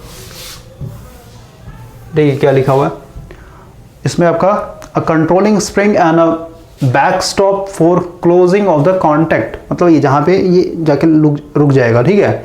Carry on the armature to a spindle, ठीक है भाई, मतलब यही है, डिस्क आपका स्पिंडल पे लगा होता है यार, ये जो रोटर है ना हॉलो कप टाइप का, वो डिस्क पे पूरा लगा हुआ रहेगा, ओके। ऊपर में भी स्प्रिंग और नीचे में भी स्प्रिंग, कंट्रोलिंग टॉर्क प्रोवाइड करने के लिए। अब देखिए यहाँ पे भाई, क्योंकि हम लोग यहाँ पे अगर एक वर्ड यूज करें भाई, torque to the weight ratio, तो torque to the weight ratio मतलब क्या, जितना इसका वजन है उसके हिसाब से कितना टॉर्क जनरेट कर पा रहा है भाई। तो टॉर्क यहाँ पे बहुत ज़्यादा हाई होता है एज कम्पेयर टू उसका जो एक्चुअल वेट होगा उसके मुकाबले। क्यों भाई, क्योंकि हम लोग यहाँ पे जो रोटर यूज कर रहे हैं, जो कप टाइप रोटर यूज कर रहे हैं भाई, वो एल्युमिनियम का होता है, तो उसका काफी लाइट वेट होता है। उसके कारण क्या हो जाएगा, वेट कम होने के कारण भाई टॉर्क जो पैदा हो रहा है वो इसको बहुत हाई स्पीड, मतलब हाई टॉर्क एक तरीके दे देता है ना। तो वही चीज लिखा हुआ है कि भाई induction cup structure are more efficient torque producer than either shaded pole की बात कर ले या फिर वॉट आवर मीटर की बात करें, यानी उन दोनों के मुकाबले इसमें ज्यादा टॉर्क पैदा होता है। Therefore this type of relay has a very high speed, इसका स्पीड काफी हाई होता है, and may have an operating time less than 0.1 second. 0.1 second के अंदर में क्या होता है, ऑपरेट हो जाता है, क्लियर हुआ है, फिर उससे भी कम समय। तो इसको थोड़ा सा हम लोग पढ़ते हैं इस वाले बुक के साथ। देखिए भाई है ना, यहाँ पे तो कंस्ट्रक्शन तो हम लोगों ने समझ लिया था, यहाँ पे देखिए साफ तरीके से दिखाया गया, क्लियर हुआ। ये आपका स्टेशनरी कोर है, ये आपका रोटर हो गया, और यहाँ पे देखिए यहाँ पे लगाना है रोटर के साथ आपका ये अटैच है, घूमेगा, और ये आपका फिक्स्ड कॉन्टेक्ट है, इसमें जाके चिपक जाएगा, ठीक है। और इसमें देखिए फेस शिफ्ट लाने के लिए दोनों फ्लक्स, ऐसे तो यहाँ पे रोटेटिंग मैग्नेटिक फील्ड सेटअप हो रहा है ना भाई, तो रोटेटिंग मैग्नेटिक तो फ्लक्स का कोई मतलब नहीं, लेकिन फिर भी समझिए इसको सेल्फ स्टार्ट कैसे बना देते, कैसे टॉर्क आता है इसमें, ठीक है ना। The rotor is hollow cylinder, ठीक है। 2 pair of the coil shown in the figure producing rotating magnetic field, ठीक है। आगे बढ़ते हैं, ओके, ये भी सही है। इनर्शिया देखिए, इनर्शिया मतलब क्या होता है, मास भाई, सीधे सीधे है ना, तो इसका इनर्शिया काफी लो होता है, मतलब क्या इसका वेट बहुत कम होगा, ठीक है, समझ गए। इनर्शिया का मतलब क्या भाई, कि अगर ये घूम रहा है तो घूमते रहेगा, जिसका हाई इनर्शिया का मतलब कि अगर चल रहा है तो चलते रहेगा, अगर रेस्ट में है तो उसको भाई मोशन बनाने काफी ज्यादा ताकत लगाना पड़ेगा। तो इसका इनर्शिया लो है, इसका मतलब क्या, कि भाई अगर ये रेस्ट पे है तो उसको मोशन में डालना काफ़ी ईजी है, या फिर कहीं ये मोशन में है तो उसको स्टॉप करना काफ़ी ईजी है ना, ये मतलब होता है लेस इनर्शिया का। आगे बढ़ते हैं, ठीक है, दिस टाइप ऑफ, ओके, यहाँ पे पढ़िए, due to the low weight of the rotor and efficient magnetic system, है ना, ये टॉर्क जो होगा पर वी के हिसाब से काफ़ी ज़्यादा होता है, ठीक है, about 3 times that of induction disc. Induction disc मतलब क्या, जिसमें शेडेड पोल में भी डिस्क लगा हुआ था और वॉट आवर में भी डिस्क लगा हुआ, तो उसके मुकाबले इसका भाई ज़्यादा होता है, ठीक है। तो सीधे सीधे एक वर्ड याद कर लीजिए, torque to the weight ratio इसका काफ़ी हाई होता है भाई। आगे बढ़ते हैं, इधर देखिए, इधर जो हम लोग देखना चाहते हैं ना वो इम्पॉर्टेंट है, ठीक है। यहाँ पे टाइम लिखा हो भाई 0.01 सेकेंड, यहाँ पे लिखा ना हाई टॉर्क इनर्शिया रेशियो, यानी torque to the mass ratio उसका काफ़ी हाई होता है, फिर torque to the weight ratio काफ़ी हाई होता है, ओके, ठीक है। यहाँ पे देखिए, the pickup and the reset value are close together, okay okay, ठीक है।